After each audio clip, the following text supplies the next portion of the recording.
Hey everyone, welcome back to FPL Fran. Today's video is going to be my Game Week 32 transfer plans.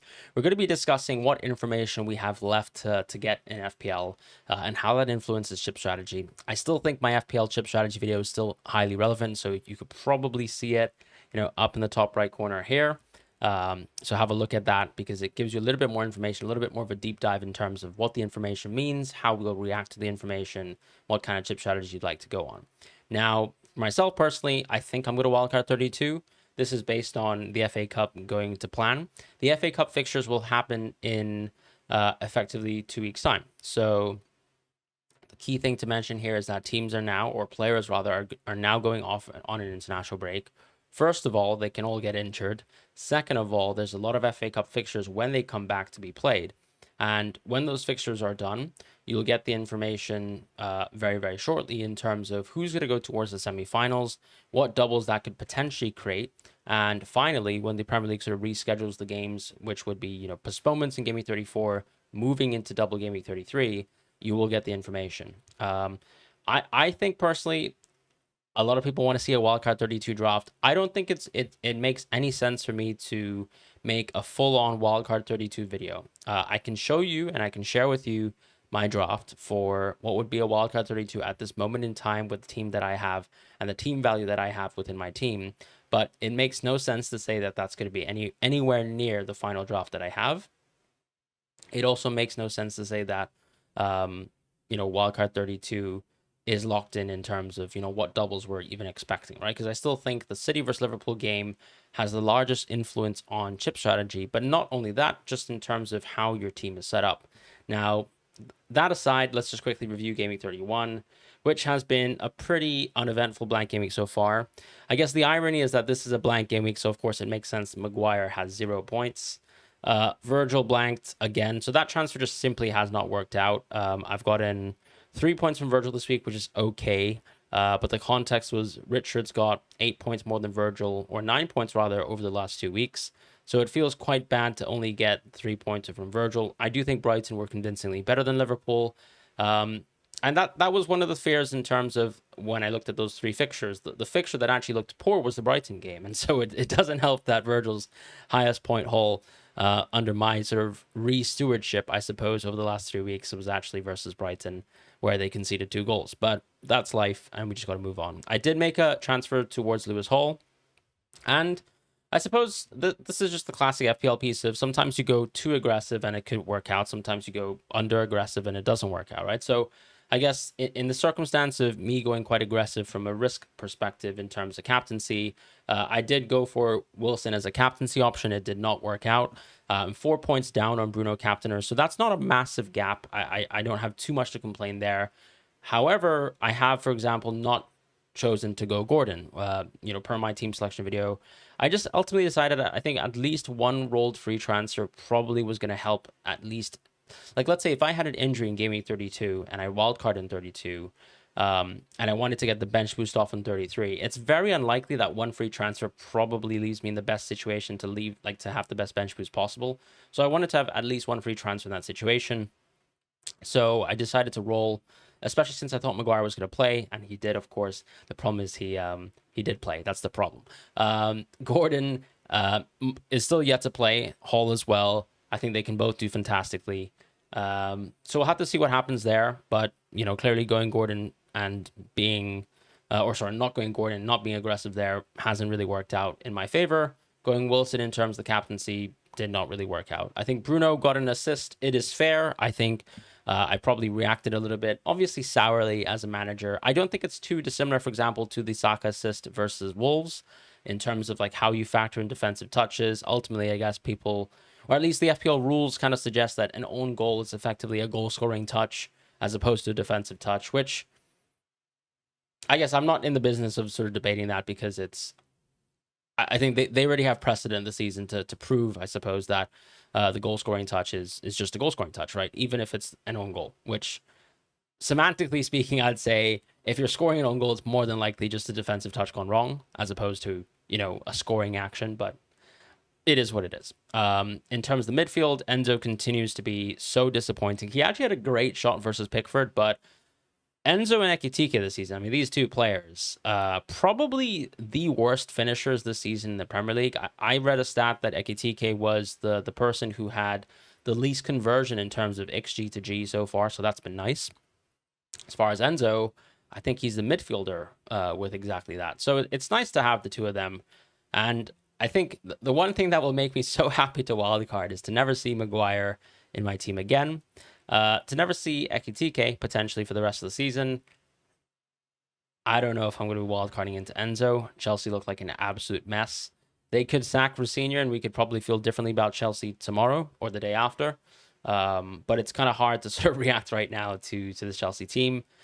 In terms of my bench, I mean, Enzo Lefebvre could still play. He could still make a mockery out of Maguire, but I'm not going to, I'm not going to say or expect that I was thinking Enzo Lefebvre could do well this week. That's part of the reason why I went into Lewis Hall, right? Ultimately, Lewis Hall was more of a transfer where I thought it was a perfect mixture in terms of the balance, in terms of Hall's likely to sort of be or play a part in my potential wildcard 32. I didn't know if Enzo Lefebvre was going to play. He might not even show up, and therefore I needed at least one player. And the only scenario where I could really make one sort of positive upgrade in my team was actually Timber to Hall, as opposed to, let's say, Enzo Lefebvre to another, cheap midfielder, because I couldn't access, for example, the price point of Gordon without actually having sold Timber to Hall. So basically stopped short of the two moves that I wanted to make, but I think this was still the option one that I suggested in my team selection video, right? The more passive approach with Hall. I don't feel too bad even about the captaincy swing. Just quickly, my last thoughts on it is Bruno obviously is the best player in FPL, but I do think the fixture gap was there. There were a couple of sort of competing models in terms of valuing, let's say, Bournemouth and the kind of expected goals that United were going to get. Now, United, I think if you actually look fairly into the game, Bruno could have very much scored a brace, so I can't complain. Wilson actually, as I sort of predicted, actually had pen share for a long portion of this match versus Burnley. So Raul was actually, not playing until the 81st minute. So that was Wilson on pens effectively for 81 minutes, and we didn't get a penalty in the first 81 minutes of the game. We got a penalty in the 96th minute, and fair play to Raul. He actually earned the penalty himself, converted it with his absolutely lethal penalty-taking technique. I think that's 14 now in the Prem, which is just absolutely crazy numbers. And we move on. Very small red hour right now, but Lewis Hall to play. I think I can hopefully rectify that towards being a green. But Malik Chow has high ownership. Anthony Gordon has high ownership. It's very plausible that I end up with a soft red arrow this week. I'm kind of hoping it's just that because it's been a bit painful, right? Maguire as a blanker, Enzo being sort of my second highest differential blanking. Bruno, I think, with extremely sort of popular captaincy ownership, smacking me in the face.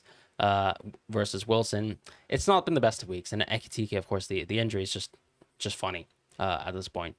But that's FPL for you. In terms of how I feel about the fixtures, I think just quickly recapping, this was probably one of the few games this season where Bournemouth actually conceded a lot of XG at home. Their story of the season is that they've probably been one of the most sort of dominant teams at home. Absolutely a team that lets loose away from home. So, for example, the 4-4 United game is a picture-perfect example of like what you can kind of expect. I thought United were very dominant in this game, outside of the red card, and I probably got a little bit lucky in, on net in terms of how poor Bournemouth were from an attacking point of view, or defensive point of view, rather. Brighton versus Liverpool, I think this Liverpool team just continues to kind of like give us a little bit of glimmer of hope every 2 to 3 matches, and then suddenly they just play a Premier League team, and it is abundantly clear that they're just not good enough. Chelsea, I feel very similar about them. They're possibly worse. Fulham versus Burnley, I think it's a classic Burnley performance where I think they're always good value to maybe have one good chance a game. I think the only game that I distinctly remember recently from Burnley where they didn't perform really well from an attacking point of view is Everton. But it's just how it's so simple to score versus Burnley. It really is just like that. They will give opposing teams opportunities multiple times a game on the counter, at least, 2 versus 3, 3 versus 4, stuff like that. And it's just too easy. And there's defensive individual mistakes as well, littered all over the place. And that's just been the story of their season. Everton versus Chelsea, we kind of talked about that with sort of like just Liverpool and Chelsea just not being impressive. But then also, once again, a shout out to all the teams sort of vying the mid-table who are now pushing into European spots. Like Brighton's very much, there and thereabouts. Everton as well. Leeds vs Brentford, possibly one of the hardest to watch Premier League games in memory. I don't even want to talk about it. And then we've got a couple of games left in Villa and West Ham and Spurs and Forest. But I think the effective ownership across the field is still rather low amongst all these teams. I would say that on average, most players in FPL right now have probably 1 to 2 players left, despite the amount of fixtures that we have. And that's simply because, of course, a lot of us have been moving away from Spurs players. Elliot Anderson's ownership is not that high. From the Forest point of view, from the Villa point of view, I feel like a lot of people have sold Rodgers. It's quite unlikely that people have West Ham players unless it's Bowen, especially with Somerville being ruled out. And then with Newcastle, Sunderland, most people possibly have at least, a Newcastle player and maybe a Sunderland defender, to be fair, but that player could very well likely just be on the bench. But in terms of takeaways, I think, Chelsea continue to look worse. I will say people will also kind of mention that the XG looks pretty good for Chelsea in some of the games that they've lost, convincingly, like PSG, like Everton. But I just think it is so easy to play versus Chelsea. Players like Fofana give so much space to their opponents. I still think it comes down to not just XG being the key dominant stat. It's how many shots you're actually allowing the opposing team to take, how many opposing sort of in the box touches you're allowing the opposing team to take. And that's my takeaway really for Chelsea. It's so easy to play versus them, and versus Liverpool, the lack of dominance I think in the midfield is quite abundant. This was a pretty sort of experienced lineup from Brighton, so we're starting to see a lot of Welbeck. I think Diego Gomez has kind of nailed down minutes within the side.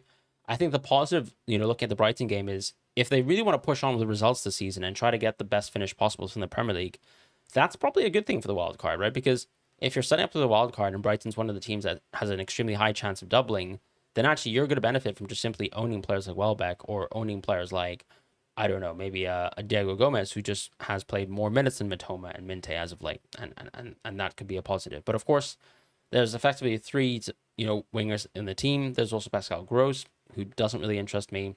Weaver is actually someone who has, as we've mentioned multiple times this season, is a very good def corner, so he could end up on some bench boosts. But there's options, right? And I think as Chelsea continues to look worse, people wanting to spend money on Chelsea players, that sort of want is declining as well. Like even João Pedro was very ineffectual within this match. It's not like one of the more recent games where we've seen really good XG per 90 from him. So that's the takeaway for this week here. But let's quickly jump into my transfer plans for Gameweek 32, because I'm sure a lot of people want to see my first wildcard draft. And then I'm going to sail off into the sunset for a little bit, because I think we need to get information. We need to get FA Cup information. We need to sort of see how the Premier League will reschedule games, but I think we can obviously set up the wild card before that, and you can look forward to my full-on sort of draft video breakdown later. But as I said, let's wait for the FA Cup games and let's have a look at my first draft, assuming that the sort of top, probability of events is going to happen. And I think something that will be very useful in terms of a graphic that people can kind of look at right now is FPL Spaceman's graphic in terms of probabilities of double game week 33 and iterations, right? So the most popular iteration that we've always talked about, which is also on my chip strategy video, is just that general iteration of looking at how City versus Burnley is the most likely City double that we're going to get, especially if City, for example, advance to the FA Cup. And then on the assumption that Arsenal and Chelsea win their FA Cup fixtures. I did see a pretty funny response on Twitter, which was that there's still a pretty big if for Chelsea if they can beat Port Vale because of the lack of performance recently. But yeah, Arsenal versus Southampton, Chelsea versus Port Vale. As a result of if these two teams are likely to beat their opponents, we're more than likely going to get Arsenal versus Newcastle double game week 33. I feel like that's the most close to locked in fixture.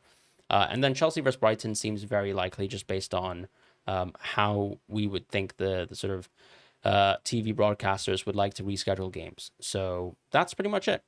Right, so shifting gears towards my first wildcard draft here in Gameweek 32. This is not a special draft. This is almost like, I've reacted to some of the results so far. I've tried to go with, let's say, more of a classical FPL team where I think you're trying to target some of the sort of key talismans of every team, not really missing a beat in terms of having a bench boost that's basically chock full of players who double. But I really do think that in FPL right now, we have two very clear almost single game week playing players in Gaming 32 who I find close to impossible to drop in my wildcard team. This is Thiago and Bruno. Yes, of course, João Pedro will double. But I think the problem with João Pedro, as you can see even with the Chelsea fixture versus City, is that I think too many Chelsea players in your team, and suddenly the fixtures outside of the double are really poor. So I'm not sure I'm totally in love with that. At the same time, I think the problem with, let's say, not going Thiago is it's those fixtures in and out of 33. I think are very, very good for Brentford. And especially when you kind of take out Gaming 34 as well. I mean, you're probably going to have, to be honest, Thiago on your Gaming 34 free at team. But excluding 3 at 34, I still think you're going to end up with less Chelsea players. You're probably going to have a fair bit of Brighton carried on to the wild card. And that's why I've got 3 players here. You'll have players like Gordon as well, or maybe Bruno G. And in this spot, because I don't have, let's say, I guess the funds to keep players like Palmer and etc. in my team, and therefore also Raya, for example, in my squad, I've decided to go with Rice at this moment in time. So I guess sacrificing, in a more classical sense, goalkeepers, to go this sort of structure is something that I'm thinking about right now. Van Heck, O'Reilly, Cherky are cheap options that I think are going to pay off really well on this wild card. Now, people are going to look at Cherky here and just say, you'll never go Cherky, Fran. And I generally think my answer to anyone who's saying this is, if, let's say, Cherky plays really well within the Carabao Cup final, if he plays well within the FA Cup game as well, I think that that's the basis to start believing that Cherky's minutes are going to be good. So I've probably gone into a couple Twitter arguments already so far, and people are clearly obviously going to go back into Semenyo on the wild card, but I really do think that his minutes could be quite poor to close out the season. If Doku, for example, holds down that left wing spot, and I think he's much better than Doku in left wing, then basically that right wing spot is open to Cherky, and people will then say, okay, well, Cherky will just go inside. Well, simply put, I mean, if you look at City this season, Pep doesn't really like playing Cherky in the middle. He likes playing Cherky in the right. And you've seen also that Semenyo's minutes recently have been impacted by Cherky playing more in the squad, right? As opposed to being more of a peripheral piece of the squad who's, sat on the bench. So I would love to go Cherky in the wild card. I really think O'Reilly is still the one. Because if he plays left center mid, I just think he's one of the most underrated picks in the game and one of the most broken picks in the game. That's pretty much what it is. He could get a benching here and there.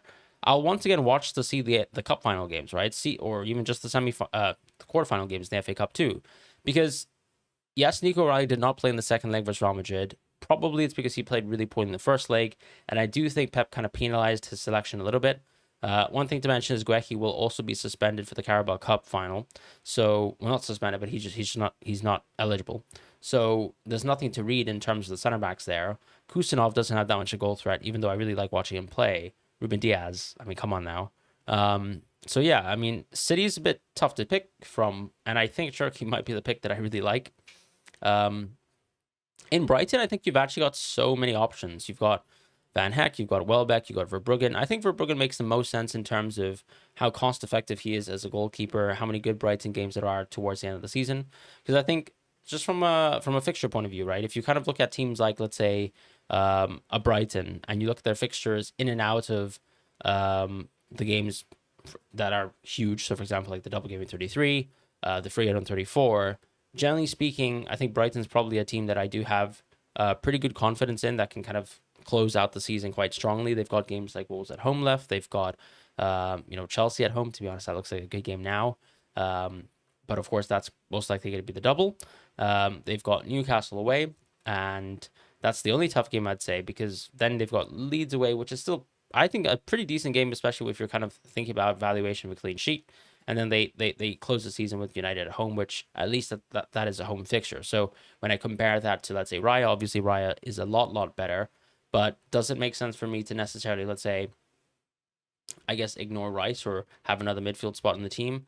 Possibly if Bruno G's back, or possibly if I would rather have, let's say, a Brighton midfielder much more so than Rice. But Rice also provides a lot of value in FPL. And I still think, for example, if I was to compare Raya and Rice, I mean, at the end of the day, Rice is a better pick than Raya. It might be a better differential to have triple Arsenal defense like I've had so far, But I still think Rice is going to be such a key part of, let's say, how this Arsenal team closes out the season. I think he's very valuable from that perspective. With Palmer, I still like him being a differential. He's on penalties, etc. All the usual stuff. His underlying stats have been slightly better recently. He's not been lighting the world of light, but I don't think many players from Chelsea have. They still ultimately double. And because he doubles, I think that that's the only reason why Palmer is sort of in my squad.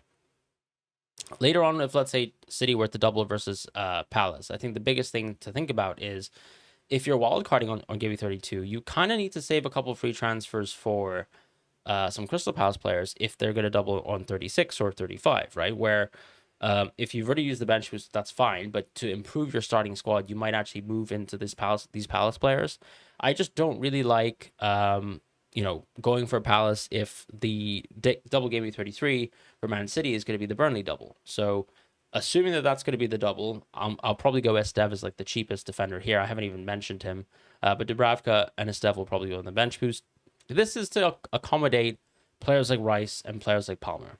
Now, it might be the case that I don't really want to have Rice or Palmer in the team. So therefore, instead of having players like Dubravka and Estev, I have players like maybe, what can I go with here? Probably a Newcastle defender in place of Estev.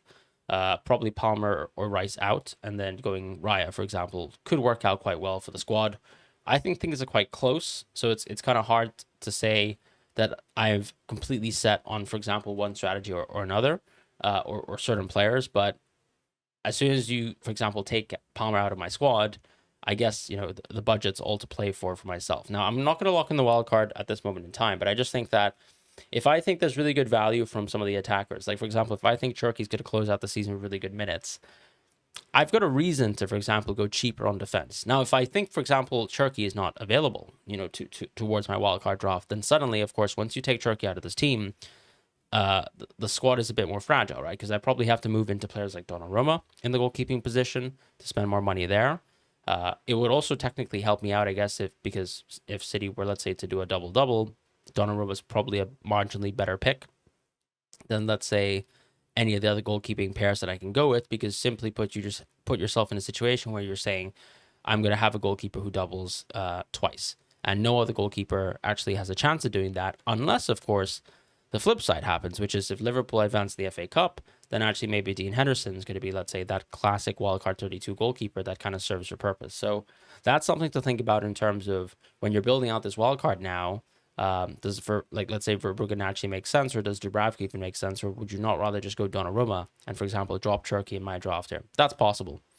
Palmer, as I said, is very much. This is a case of I almost only want to go Palmer because I have the transfer value to do it, but does it make sense? Is probably a very damning question. With Bruno, I feel like he just has to stay on the wildcard 32. I think we're just going to be wasting transfers yo-yoing in and out of him. Maybe what I could do is go Bruno on Game Week 32, save enough free transfers to kind of go Rice to Palmer and then Bruno to Palmer and then back to Bruno again. But I don't know if that's good usage of FTs, which is why I've suggested that very possibly, if this is the team that I select in Game Week 32, as you can see, I think the benefit is Welbeck actually looks like a pretty solid pick now. I don't think he'll play both games in a double, but I guess maybe we think that Welbeck is still valuable from a 6.1 sort of million sort of perspective. Turkey, kind of similar sort of story there. Gordon, I like, but he could be Bruno G. We'll see how Gordon plays for Sunderland. I think Gordon's a player who sometimes, can ebb and flow from being sort of like that more talismanic player for Newcastle, as he has been as of late when you look at the underlying stats, versus, let's say, a player who could also still be subbed off every game at 60 minutes, which generally happened for half the season. With Rice, we know he's a main fixture of the team. So Gabriel, Timber, Rice, Raya, I feel like are the only four players that I could possibly pick from this Arsenal squad. I will not be touching Bukayo Saka at any point for the rest of the season. But it's possible also, you could argue Palmer's kind of worthless. Why not just go Saka? But yeah, hard to believe that I'm going to do that. So yeah, if I go towards Game Week 33 and just show you the bench boost, like this is going to be the team that I have. Now, the bench boost is going to be players like O'Reilly, Cherki, and Estev. Pretty mediocre looking, I guess, as it stands. But I think once the double actually crystallizes for City, this is obviously more realistically, I would say a Bruno, a Thiago, and an Estev bench boost alongside Dubravka. But let's see what happens in terms of some of these fixtures, right? Because we might want to go a little bit more deeply into, a better Brighton triple up, maybe a better Newcastle triple up if we kind of think we're very, very low on a team like Chelsea. But a double always helps. And I think part of the reason why I kind of like Palmer too is he could very well be the captaincy for the double game week. And that is something that I think is the reason why I would like to have Palmer in my team. Some people might disagree. They just think maybe Haaland's the one, but it's still one game versus Arsenal, which is not ideal. It is one game versus Burnley, though, which is absolutely massive. So something to think about. But yeah, I think a bench boost that if using my transfer value, if I can get Bruno and Thiago plus one player and maybe a goalkeeper, that could work out. I have complained massively about Burnley as of late, but still players like SF can get DEFCON. So, for example, you look at a match today like Burnley versus Fulham, where Fulham kind of pieced Burnley up anyways in the end. Estev gets DEFCON, and suddenly he rides out with basically what is the equivalent points of Virgil van Dijk. So that's something to think about. Like I guess I don't need to spend that much money on every single player in the squad, especially if the whole point of the bench boost is to make sure that I still have a team that is good outside of the bench boost week, because I'm not going to be calling upon players like Estev every single week. So if we go towards Gameweek 34 now, I'm going to free hit there, so we don't even need to think about that. For Gameweek 35, this is the big thing here. I think around 35, 36, we might have Crystal Palace double. So how many free transfers would I have? Well, I would be rolling one free transfer in 31, technically, right? And then on 32, I'd be wildcarding, so I only keep the two free transfers there. I probably roll in 33 once again, so I've got two free transfers now. And then by the time we get towards, let's say, Gameweek 35, I've got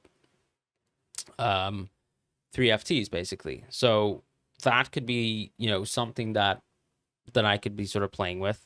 But it's tricky. So if Palace, let's say, get a double here, then I probably just go for Palace players, close out the season with Palace players, and that's it. I'm done. But maybe it makes more sense to actually have, let's say, Donnarumma as one of my goalkeeping options, and I save myself, I guess, the need to play to mess around with goalkeepers. But it's very possible that in this juncture here, I could still sell someone like maybe a Welbeck. I could want to keep, let's say, Thiago, or I flip it on the head and just go another way, right? Or I could sell someone like Turkey. So we'll see how things go. I think Ismail Assar and maybe two Palace defenders is probably the best triple up of Palace that you could possibly go for. It's very hard to actually say that any of the other Palace players make much sense in FPL. So I think I can see myself certainly selling Estev, certainly selling possibly Turkey, and we'll see in terms of, let's say, how things unfold. So going back to it, it all stems from this Gameweek 32. I don't think you need to have 15 doublers. I think in FPL, like, one of the most sort of misunderstood concepts is, yes, of course, doubles are nice, but doubles are not nice where I would not be wildcarding without Bruno and thinking that that's going to be the best way to wildcard. I wouldn't be wildcarding without maybe even Thiago, as I said, who is a little bit more debatable, right? Because I think Thiago could very much be João Pedro. If you had more TV than me, you'd probably just go João Pedro in this situation. But at the same time, you look at the team in Gameweek 32, it's not a particularly great team in Gameweek 32, right? You wouldn't want to be playing Nico O'Reilly necessarily versus Chelsea, although I've just seen Chelsea and they've been awful. But you don't really want, let's say, João Pedro versus City at home in this game and to be so invested in Chelsea versus City when Thiago's right there and he can play a game like Everton at home, a game that he completely smashed last time around in the mirror fixture. So there's a couple of tough decisions to be made. I'd love to hear your thoughts in terms of, what kind of drafts you guys are playing with. As I said, though, I do think I'm going to have Bruno on the draft. It almost feels like it's locked in now in Gameweek 32, especially with the rolled free transfer that I have. But my point is, a lot of information is to come. We don't really need to pick the wildcard team now. You could start to build some team value, but I would still say, is 0.1 to 0.2 that important if you want to keep your chip strategy flexible? Probably not. I mean, you look at top managers like Ben Crellin. I think he's not going to lock in his wildcard anytime soon. And some people, to be fair, are different to that, right? I'm quite aggressive. I might lock in the wildcard soon myself. So there's options, but I do want to use my TV. I do want to have like differential captains up until the end of the season. I do still want to have Bruno on my team though, and that's kind of where we're at right now. So thank you guys so much for watching. I'll see you guys soon. Take care. Enjoy the break, and yeah, hope you guys have a great time.